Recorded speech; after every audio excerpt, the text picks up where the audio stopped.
Hello नमस्कार दोस्तों, स्वागत है आप सभी का आपके अपने यूट्यूब चैनल डिलाइटफुल स्टडीवर। तो डियर स्टूडेंट्स, इस वीडियो में हम आपको मोल संकल्पना के बारे में बताएंगे कि मोल आखिर में क्या है। तो यहाँ पर देखिए, बहुत से स्टूडेंट कमेंट कर रहे थे कि सर हमें मोल के बारे में बताइए। तो यहाँ पर इस वीडियो में प्रॉपर हम मोल के बारे में ही पढ़ेंगे और सारी चीज़ इसमें क्लियर करेंगे, सारे डाउट्स भी। तो यहाँ पर देखिए, हम पढ़ेंगे मोल संकल्पना, यानी कि मोल क्या चीज़ है। तो यहाँ पर देखिए, इससे पहले मैं आपको एक बात बता दूं कि जैसे मान लो हम किसी एक दर्जन में कितनी इकाई लेते हैं, 12 इकाई लेते हैं।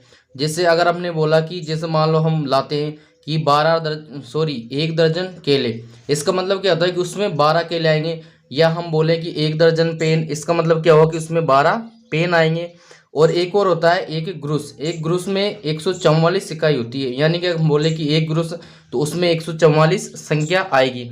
उसी तरह से क्या किया वैज्ञानिकों ने कि पदार्थ की जो मात्रा है उसको किस तरह से मापा जाए, यानी कि जो पदार्थ की मात्रा है उसका जो मात्रक है वो क्या लेना चाहिए।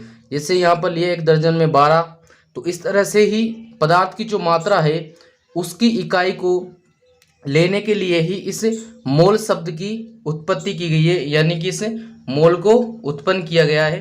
तो यहाँ पर देखिए, जो पदार्थ की जो मात्रा है उसी को हम मोल की मात्रक से मापते हैं। तो यहाँ पर देखिए, मोल के बारे में क्या है कि मोल पदार्थ के कणों, जिसमें परमाणु, अणु, आयन आदि आते हैं, की मात्रा को प्रदर्शित करने वाली इकाई है।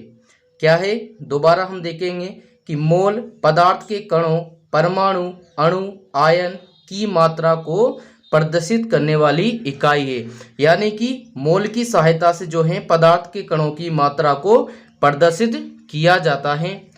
आगे देखते हैं, इसमें देखिए, मोल पदार्थ की मात्रा की एसआई इकाई है। यानी कि अगर हम बात करें कि पदार्थ की मात्रा की एसआई इकाई क्या है, तो वो है मोल। जिसको देखिए, जिसका प्रतीक का मतलब जिसको किस शब्द से लिखा जाता है उसको देखिए, हिंदी में मोल और इंग्लिश में हम लिखेंगे तो MOLE, मोल, इस तरह से इसको लिखा जाता है। तो बात समझ में आया आपको कि मोल पदार्थ की मात्रा की एसआई इकाई है, यानी कि एसआई जो सिस्टम है, इंटरनेशनल सिस्टम है इकाइयों का, उसकी जो पदार्थ की मात्रा की इकाई क्या है, मोल है। ये आपको याद रखनी है।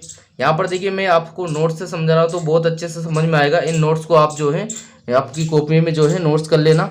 इसके बाद देखिए और पढ़ते हैं इसमें कि किसी पदार्थ के 1 मोल में कणों मतलब परमाणु, अणु, आयन की संख्या निश्चित होती है। यानी कि कोई भी पदार्थ हो उसमें जो है उसके 1 मोल में कणों की संख्या निश्चित होती है, जिसका मान कितना होता है, इसका मान देखिए कितना होता है, 6.022 इंटू 10⁻23 होता है। देखिए, किसी भी पदार्थ के 1 मोल में जो कण हैं वो कितने होते हैं, 6.022 इंटू 10⁻23 होता है। अर्थात 1 मोल बराबर हम क्या लिख सकते हैं, 6.022 इंटू 10⁻23, ऐसा हम लिख सकते हैं 1 मोल बराबर। अगर हम कहीं पे 1 मोल की बात करते हैं तो उसका मान कितना आएगा, उसका मान होगा 6.022 इंटू 10⁻23। ये आपको याद रखना है। देखिए, ये जो हमारा मान है, ये जो हमारी संख्या है, इसी संख्या को आवोगाद्रो स्थिरांक या आवोगाद्रो संख्या भी कहते हैं। इसको देखिए, आवोगाद्रो स्थिरांक क्यों कहते हैं, ये क्योंकि ये जो है आवोगाद्रो जो वैज्ञानिक है, ये नाम है आवोगाद्रो, वैज्ञानिक का एक नाम है, उन्होंने इसको व्युत्पन्न किया था। इस वजह से इसको आवोगाद्रो स्थिरांक या आवोगाद्रो संख्या कहते हैं। इसलिए आवोगाद्रो संख्या, इसको हम NA इस तरह से इसको प्रदर्शित किया जाता है। ये बराबर होती है 6.022 इंटू 10⁻23। तो ये भी आपको याद रखना है कि ये 1 मोल बराबर भी यही है और आवोगाद्रो संख्या या आवोगाद्रो स्थिरांक बराबर भी यही है। ये वाला जो मान है आपको आगे जो हम इसमें जब आप सॉल्यूशन करोगे, किनके जो न्यूमेरिकल दे रखे हैं, यानी कि जो सवाल दे रखे हैं ना, उनके आप जब हल करोगे तो ये आपको आवोगाद्रो संख्या, आवोगाद्रो स्थिरांक का मान आपको वहाँ पर चाहिए होगा। तो ये भी आपको याद होना चाहिए। इसके बाद देखिए, हम बात करते हैं मोलर द्रव्यमान की। अब देखिए, मोल के बारे में हमने ये समझ लिया कि मोल के सिस्टम में देखो, मोल एक पदार्थ की मात्रा को जो है प्रदर्शित करने की इकाई है। इसके बाद देखिए मोलर द्रव्यमान। तो देखिए, मोलर द्रव्यमान क्या होता है, किसी तत्व के परमाणुओं के 1 मोल के द्रव्यमान को मोलर द्रव्यमान कहते हैं। यानी कि कोई तत्व है तो उसके जो परमाणु हैं उसमें 1 मोल का जो द्रव्यमान होगा वही उस तत्व का क्या कहलाता है, मोलर द्रव्यमान। क्या कहलाता है, मोलर द्रव्यमान कहलाता है।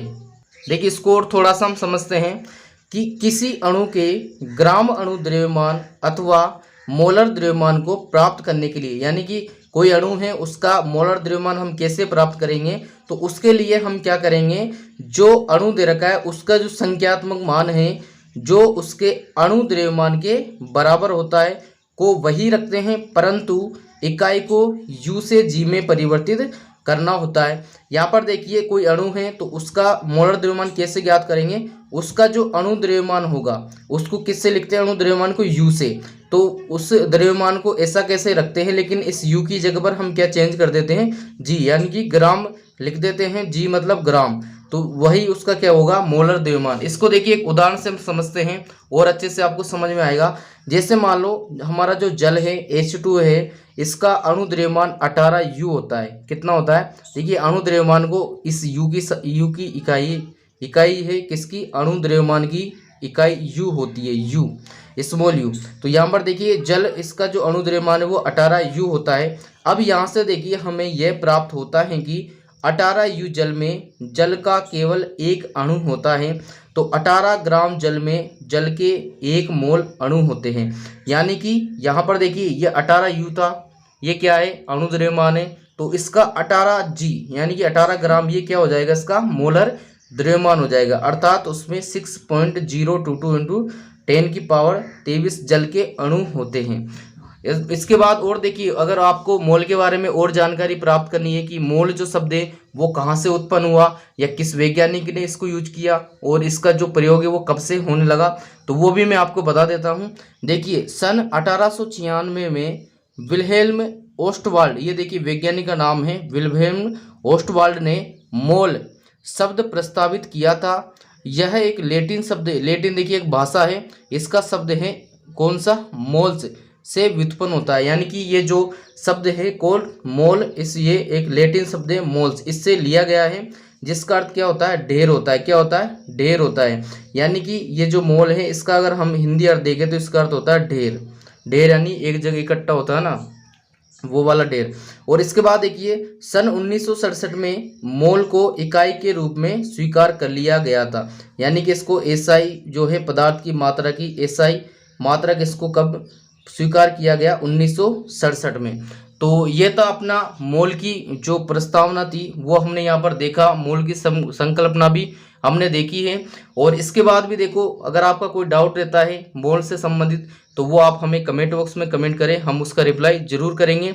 और एक और बात की, जो आपके बुक में है क्लास 9 की जो साइंस है उसमें जो बुक है उसमें उदाहरण दे रखे हैं कि किसी जो अणु दे रखे हैं उनके मात्रा यानी कि मोल, उन मोलों की मात्रा जो निकालनी है वो न्यूमेरिकल भी दे रखे हैं। तो अगर आप कमेंट बॉक्स में कमेंट करेंगे तो हम उनको भी आसानी से बहुत अच्छे तरीके से आपको सॉल्यूशन करवा के समझा देंगे। तो डियर स्टूडेंट्स, अगर आपको वीडियो हेल्पफुल लगा हो तो वीडियो को लाइक एंड शेयर जरूर करें। एंड अगर आप हमारे चैनल पर नए हैं तो चैनल को भी सब्सक्राइब जरूर कर लें।